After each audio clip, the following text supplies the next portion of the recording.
रामभद्राचार्य जी सबकी निंदा करते हैं। पुरी के शंकराचार्य जी के बारे में कहा है कि रामचरितमानस में तुलसीदास जी ने जिस तुलसी पीठ पर वो बैठे हैं, उसी तुलसीदास जी महाराज ने रामचरितमानस में लिखा है, सब कर निंदा जे नर करहीं, ते चमगादड़ होई अवतरहीं। तो सबकी निंदा करने से चमगादड़ की योनि में जाना पड़ता है, ये बात तुलसीदास जी महाराज कह रहे हैं। और उन्हीं तुलसी जी के नाम पे पीठ बना करके बैठे हुए रामभद्राचार्य जी सबकी निंदा कर रहे हैं। क्या उन्होंने ये चौपाई पढ़ी नहीं है, या फिर उस चौपाई के कुछ और अर्थ उन्होंने समझ लिए हैं, ये तो उनसे चर्चा करने पर ही पता चलेगा। रामभद्र जी ने कहा है कि उन्हें 1 लाख क्या कहते हैं शुभ लोग आते हैं, तो क्या कहेंगे आप? ऐसा है कि दावा किया है उन्होंने कि हमको कभी कहा है कि 1 लाख पन्ने याद हैं पृष्ठ, और कभी कहा है कि 1.5 लाख पन्ने याद हैं पृष्ठ।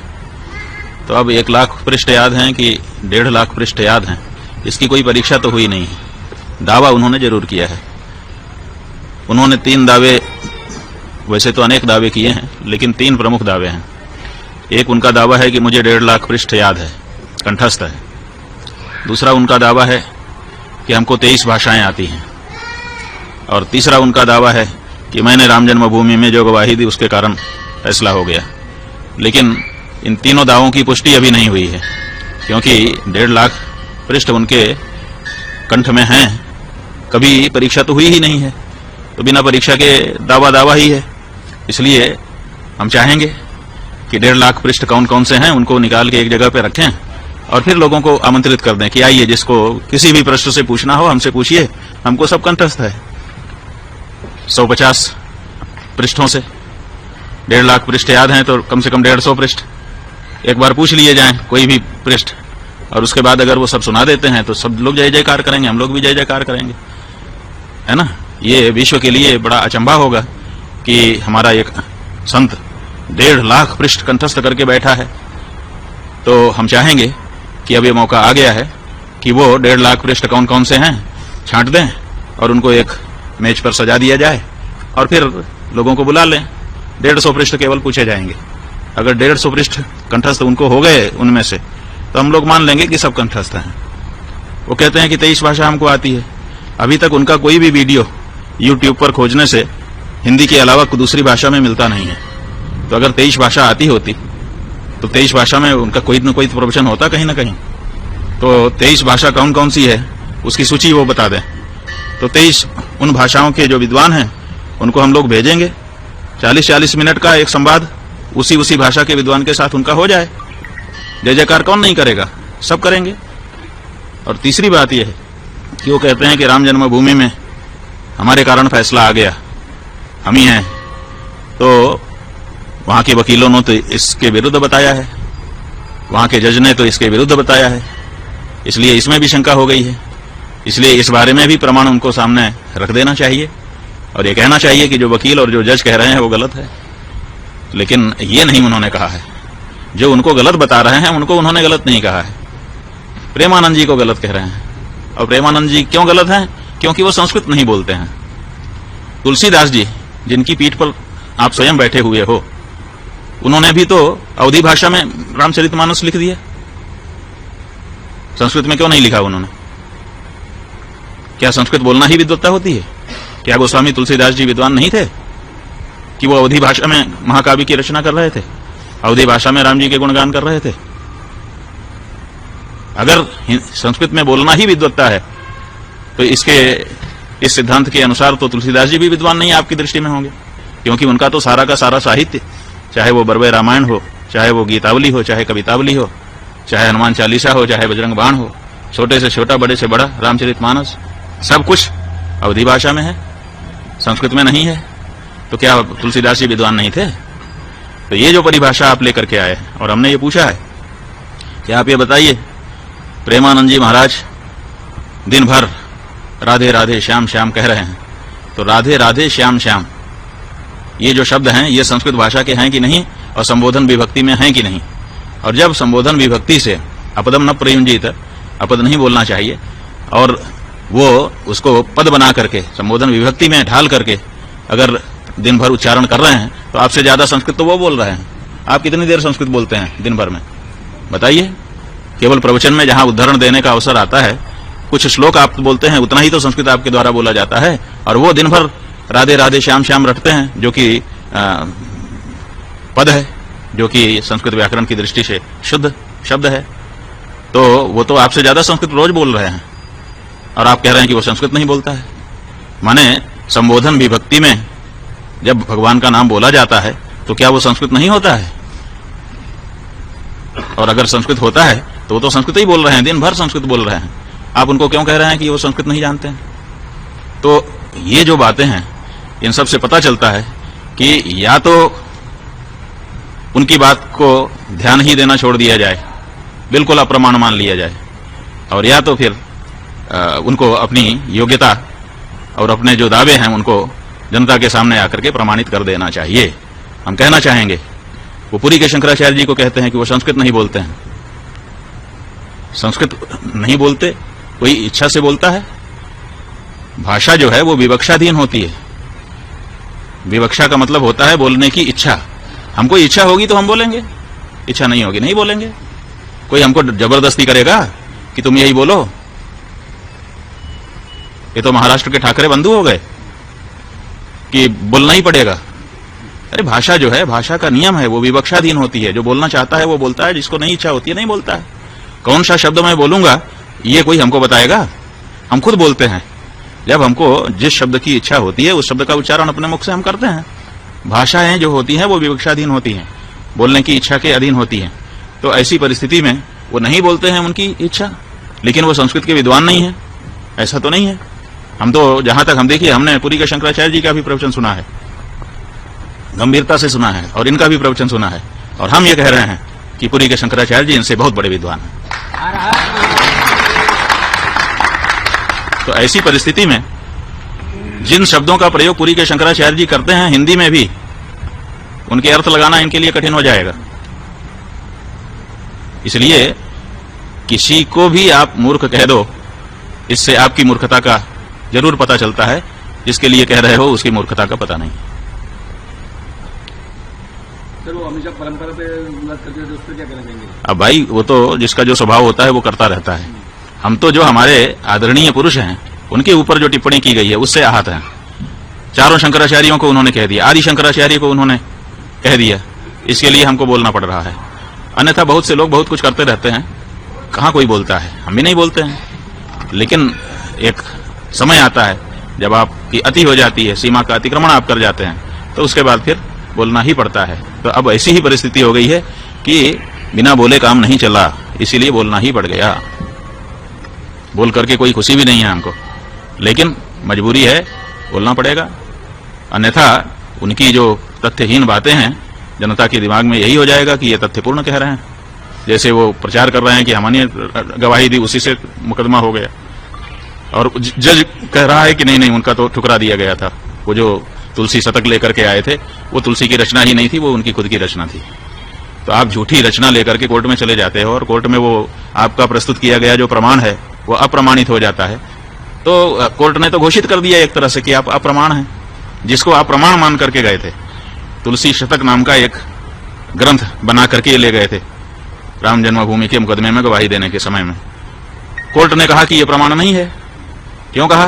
क्योंकि जिरह में पूछा गया इनसे कि आपने ये तुलसी शतक कहा है, ये इससे पहले कहां प्रकाशित हुआ था, कहां इसकी पांडुलिपि आपको मिली, किस सन में किस किस संस्थानों ने इसको छापा, पहले किसी ने इसको पढ़ा? तो ये कुछ नहीं बता पाए। तो इनका तुलसी शतक अप्रमाण हो गया। तो जब आपका प्रस्तुत किया गया तुलसी शतक अप्रमाण हो गया, तो आप भी अप्रमाण ही हो गए ना। जिस प्रमाण को हम लेकर के गए थे, अगर वो प्रमाणित नहीं हुआ, इसका मतलब कौन अप्रमाण हुआ? वही तो जो उसको लेके गया था। तो कोर्ट ने आपको पहले ही अप्रमाण घोषित कर रखा है, आपके प्रमाण को अस्वीकार कर दिया गया है। तो आप पहले ही घोषित अप्रमाणिक व्यक्ति हो। आपसे अब क्या कहा जाए? आप तुलसी के नाम का पीठ बना लेते हो। तुलसी के नाम का पीठ कोई कैसे बना सकता है? तुलसी के नाम का पीठ तुलसी बना सकते हैं, तुलसीदास जी ने तो कोई ऐसा पीठ बनाया नहीं। तो आप तुलसीदास जी के नाम को बुनाने के लिए तुलसीदास जी के नाम का पीठ बना लो, बना के बैठ गए। क्या परंपरा है आपकी? आपके पहले कौन रामानंदाचार्य था जिसकी गद्दी पे आप बैठे हो? अगर आपसे यह प्रश्न पूछा जाए तो आप क्या बता पाओगे? आपको यही बताना पड़ेगा ना कि मैंने प्लाट खरीदा, मैंने मठ बनाया, उसमें एक चबूतरा बना लिया, उसके ऊपर मैं बैठ गया हूं। इससे कोई रामानंदाचार्य हो जाएगा? और रामानंदाचार्य जी ने भाष्य लिखे और उनके भाष्यों के होते हुए आपने स्वयं भाष्य लिख दिए और कह रहे हैं कि इस समय मैं ही केवल भाष्य करता हूं, दूसरा कोई भाष्य करता नहीं है। चारों शंकराचार्यों ने भाष्य नहीं लिखा है। अरे भाई, चारों शंकराचार्यों ने भाष्य क्यों नहीं लिखा है? चारों शंकराचार्य हैं और शंकराचार्य जी का भाष्य उपलब्ध है। जो चार शंकराचार्य हैं देश में, वो चारों शंकराचार्य हैं। अहम एव इति विज्ञेयः, एवकार लगा हुआ है। इसका मतलब है कि ये चारों शंकराचार्य ही हैं और इन्हीं का लिखा हुआ तो भाष्य है, वो शांकर भाष्य। तो हमने क्यों नहीं लिखा है? हमारे नाम का भाष्य है और हम विद्यमान हैं, वो भाष्य हमारा ही है। उस भाष्य के बारे में जो चर्चा करनी हो करो, हमारा भाष्य है वो। हमको अलग कब लिखना पड़ेगा? जब हम शंकराचार्य के विरुद्ध मत वाले होंगे, शंकराचार्य जी का मत हमको सही नहीं लगेगा, तब हम नया भाष्य लिखेंगे। तो रामानंदाचार्य का मत इनको सही नहीं लगा, तभी ना इन्होंने नया भाष्य लिखा और खुद को रामानंदाचार्य कह करके पुजवा रहे हैं। रामानंदाचार्य के भाष्य को खारिज करके अपना स्वयं का भाष्य लिखने वाला व्यक्ति रामानंदाचार्य जी के नाम को भुना रहा है। रामानंद संप्रदाय के जो लोग हैं, हमको तो उनके ऊपर तरस आता है कि रामानंदाचार्य जी के भाष्य को अस्वीकृत करके स्वयं का भाष्य लिखने वाला व्यक्ति आपके बीच में रामानंदाचार्य बन के बैठा है और आप लोग चुप हैं। क्यों चुप हैं? प्रश्न उठता है। तो इसलिए बंधु, ये ठीक नहीं है। तुलसीदास जी ने उत्तर अपने रामचरितमानस में साफ लिख दिया है कि सबकी निंदा जे नर करहीं, ते चमगादड़ होई अवतरहीं। तुलसीदास जी को अगर इन्होंने पढ़ा होता तो सबकी निंदा नहीं करते, लेकिन ये सबकी निंदा करते हैं। आज तक मोदी जी के अलावा किसी की प्रशंसा करते दिखे वो? मोदी जी मेरे मित्र हैं। मोदी जी उस पार्टी के नेता हैं जो पार्टी गौ हत्यारों से चंदा लेकर के राजनीति कर रही है, और ये उनके मित्र हैं। कोई धर्माचार्य, गौ भक्त उस व्यक्ति को अपना मित्र कहेगा? आप उनके बारे में ना बोलो, शांत रहो, वो तो ठीक है, लेकिन मौन रह करके आगे बढ़ जाना सही है। लेकिन वो मित्र हैं, और मित्र जो है वो गौ हत्या को बढ़ावा दे रहा है, गौ मांस के निर्यात को बढ़ावा दे रहा है। तुम धर्माचार्य हो, गौ हत्यारे को मित्र कह रहे हो, गौ हत्या के समर्थन करने वाले को मित्र कह रहे हो। कैसे हम मान ले आपको धर्माचार्य? आप कहते हैं मैंने शास्त्र पढ़ लिए, शास्त्र में लिखा हुआ है कि जो विकलांग होता है उसको सन्यास का अधिकार नहीं है। उसके बाद भी आप दंड लेकर के सन्यासी बनकर के घूम रहे हो लोगों के सामने। क्या वो पंक्ति आपकी दृष्टि में कभी नहीं आई? अंग विकलः। आपको अगर शास्त्र पढ़े होते, आप कहते हैं सर्वस्य लोचनम शास्त्रम, बिल्कुल सही है। यस्य नास्तिंध एव सः, आप इस पंक्ति का उदाहरण देते हो अपने वक्तव्य में कि जिसके पास शास्त्र रूपी आंख नहीं है वो अंधा ही है। तो ठीक है, आपके पास ये भौतिक आंख नहीं है, उसके लिए हम कुछ नहीं कहते हैं, वो तो उसके लिए कुछ नहीं कहा जा सकता, उसके लिए हम कोई असम्मान नहीं कर रहे हैं। लेकिन आप ये दावा करते हो कि मेरे पास शास्त्र रूपी आंखें हैं। तो शास्त्र रूपी आंखें हैं तो शास्त्र रूपी आंख ने तो बताया है कि जो अंग विकल हो उसको संन्यास नहीं धारण करना चाहिए। तो आपने कैसे धारण कर लिया है? शास्त्र विरुद्ध कैसे आप सन्यासी बन के घूम रहे हो? बताओ। आप तुलसीदास जी के विरुद्ध हो, आप रामानंदाचार्य जी के विरुद्ध हो, आप शास्त्र के उपनिषद के विरुद्ध हो, और आप उस पार्टी के नेता के पूरी तरह से पक्ष में हो। उसके लिए कभी आलोचना का शब्द आपके श्रीमुख से अभी तक भूल से भी निकला नहीं है। पूरे सब आचार्य, सब भक्त, सब जो है सज्जन पुरुष आपकी दृष्टि में निंदा के पात्र हैं। और वो बड़ा संस्कृतज्ञ है ना, वो तो आपसे संस्कृत में ही बात करता होगा, इसीलिए तो आप बहुत गदगद हैं मुझसे। वो कौन सी संस्कृत है जिसके कारण वो आपका सम्माननीय है और बाकी सब निंदा के पात्र हैं आपके लिए? तो इसलिए ये जो व्यक्ति है ये पूरी तरह से अशास्त्रीय कार्य करता हुआ केवल राजनीतिक साठगांठ से बड़े बड़े पुरस्कार लेकर के अपने आप को और अपने मुंह से अपनी प्रशंसा करता है।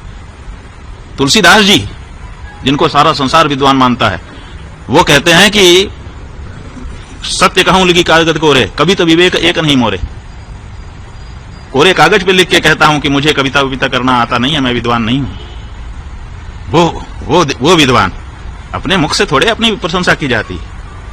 विद्यमान रन पाई रिपु कायर कतहि प्रताप। जो कायर होता है वो अपनी प्रशंसा अपने मुख से करता है। अपने मुख से अपनी करनी बार अनेक भांति बहुबरनी। अपने मुंह से अपनी प्रशंसा नहीं होती रामानंदाचार्य जी। जब दूसरे प्रशंसा आपकी करें तब आपकी प्रशंसा होती है।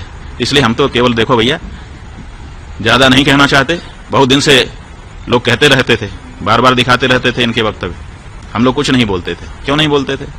क्योंकि विधर्मियों को यह कहने का मौका मिलता है कि देखो आचार्य लोग आपस में लड़ रहे हैं, तो ऐसा मौका हम क्यों दें, इसीलिए नहीं बोलते थे। लेकिन अब बिना बोले नहीं रहा जा रहा है, क्योंकि अब आप आदि शंकराचार्य को बोल रहे हो, अब आप चारों पीठों के शंकराचार्यों को बोल रहे हो, आप जो है भक्त हृदय प्रेमानंद जी उनको बोल रहे हो, और इसी तरह से जाने किसको किसको बोल रहे हो, किसी को आप छोड़ ही नहीं रहे हो। तो ऐसी परिस्थिति में जनता को जानकारी रहे इसके लिए बोल रहे हैं। आलोचना की दृष्टि से अभी भी हम नहीं बोल रहे हैं, और अभी भी हम कह रहे हैं कि उनके पास मौका है। उनके 1000 दावों में से 3 दावे निकाल लिए। 23 भाषा का मुझे ज्ञान है। आप 23 भाषा के विद्वानों को हम भेजते हैं आपके पास, आप सूची दीजिए। आप उनसे 20-20 मिनट 40-40 मिनट संवाद करके दिखाइए उन सभी भाषाओं में जिन भाषाओं का आप दावा करते हैं। हम खुद जयकारा लगाएंगे आपकी इस प्रतिभा के लिए। आप कहते हैं कि मुझे 1.5 लाख पृष्ठ याद है, वो 1.5 लाख पृष्ठ निकाल करके सामने रखिए। उसमें से 150 पृष्ठ केवल हम पूछेंगे, और अगर आपने कंठस्थ सुना दिया हम खुद आपका जयकारा करेंगे। और नहीं, और राम जन्मभूमि के बारे में हमने बता दिया, झूठा दावा कर रहे हो। अगर ये 3 आप नहीं बताते हो तो फिर आपकी कलई खुल जाएगी। ठीक है? जो दावा कोई करता है, जैसे वो कहते हैं कि आप संस्कृत नहीं जानते, संस्कृत नहीं बोलते। जिस विश्वविद्यालय से उन्होंने आचार्य की डिग्री प्राप्त की है, जहां उन्होंने शोध किया है, उसी विश्वविद्यालय से हमने भी आचार्य की डिग्री प्राप्त की है और हमने भी शोध किया है। ऐसी परिस्थिति में उनकी विद्या ज्यादा है, हमारी विद्या कम है, ये कैसे पता चलता है? जब एक ही डिग्री उनके पास भी है हमारे पास भी है, तो उनकी डिग्री सही, हमारी डिग्री गलत? नहीं, दोनों की डिग्री सही है। वो भी विद्वान है। क्यों? क्योंकि परीक्षा लिखी है उन्होंने, उसकी परीक्षा दी है, परीक्षा देने के बाद प्रतिफल आया है, तब वो डिग्री मिली है। ठीक है? तो उसी तरह से अभी भी तो उनको जो दावे वो कर रहे हैं उसकी परीक्षा देनी चाहिए, इसलिए वो परीक्षा दें। अब हमारा यही कहना है, और नहीं तो ये झूठा बोलना बंद करें। ठीक है?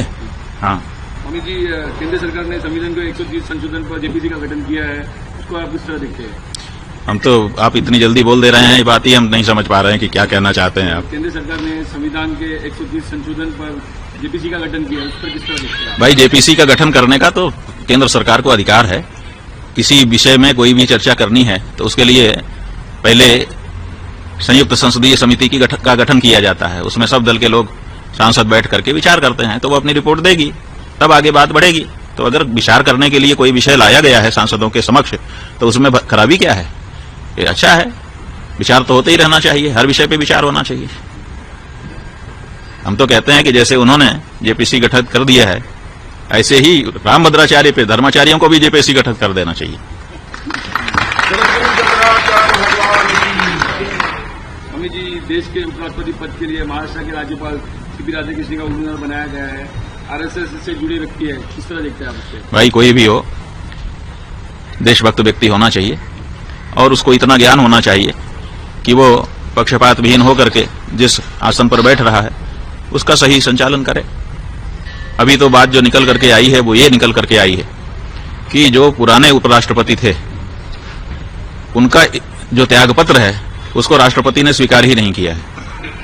अभी जो जानकारी निकल करके आई है सूचना अधिकार में, राष्ट्रपति भवन से पूछा गया था किसी कार्यकर्ता के द्वारा कि कितने बजकर कितने मिनट को, किस तारीख को उपराष्ट्रपति त्यागपत्र देने आए। समय मांगा उन्होंने, कौन सा समय उनको दिया गया? तो राष्ट्रपति भवन ने बता दिया है कि इस बात की जानकारी नहीं है। इसका मतलब कि उन्होंने समय मांगा नहीं और आए नहीं और मिले नहीं, तो केवल उन्होंने चिट्ठी जारी की। इसका मतलब वो राष्ट्रपति भवन राष्ट्रपति को अपना त्यागपत्र देने भी आए नहीं। एक बात निकल के आ गई। और दूसरे उन्होंने पूछा है कि कितने बजकर कितने मिनट पर किस तारीख को राष्ट्रपति ने उनका त्यागपत्र स्वीकार किया। तो इसका भी जवाब राष्ट्रपति के भवन से नहीं दिया गया है, और केवल गृह मंत्रालय का एक पत्र जारी कर दिया गया है जिसमें यह कहा गया है कि उनका त्यागपत्र स्वीकार कर लिया गया है और वो मुक्त किए गए। इसका मतलब है कि उपराष्ट्रपति राष्ट्रपति के पास गए ही नहीं और उनका त्यागपत्र उन्होंने सीधे दिया ही नहीं है और सीधे उनका त्यागपत्र राष्ट्रपति ने स्वीकार ही नहीं किया है। गृह मंत्रालय के द्वारा यह सूचना अभी तक सामने आई है। तो राष्ट्रपति को उनका त्यागपत्र स्वीकार करने का अधिकार है, गृह मंत्रालय को थोड़ा है। तो इस और त्यागपत्र देने के बाद से अभी तक उनकी कोई सूचना नहीं है कि वो कहाँ है और किस हालत में है। आखिर ऐसा क्या उनको रोग हो गया कि वो गायब हो गए हैं। तो अभी तो उन्हीं को खोजने की प्रक्रिया चल रही है। तो ऐसी परिस्थिति में नए राष्ट्रपति के बारे में हम लोग अभी तो उन्हीं की चिंता कर रहे हैं कि आखिर उनके साथ क्या हुआ और क्या घटनाक्रम है। पहले ये स्पष्ट होना चाहिए। ये उपराष्ट्रपति का जो चुनाव कराया जा रहा है, हम समझते हैं कि सही नहीं है। अगर पीछे वाले राष्ट्रपति के साथ ये सब हो सकता है तो अब जो चुना जाएगा उसके साथ भी ये सब हो जाएगा। तो इसलिए चुने जाने के लिए अभी अवसर नहीं है। अभी तो पुराने राष्ट्रपति के साथ क्या हुआ, कौन सी ऐसी घटना घटी कि दिन भर वो काम कर रहा और शाम को बोल दिया कि मैं बिल्कुल काम करने लायक नहीं हूं और उसके बाद से गायब हो गया। और राष्ट्रपति के यहां से ये स्वीकारोक्ति ही नहीं आ रही है कि हमने इस तारीख को इतने बजे त्यागपत्र स्वीकार कर लिया। तो अभी इसमें पेंच है बंधु, ऐसा हम समझते हैं। हमें जी इंडिया पाकिस्तान का एशिया कप में मैच में उस पर क्या कहना चाहेंगे? पता नहीं भैया, मैच के बारे में ज्यादा नहीं सोचते। ठीक है।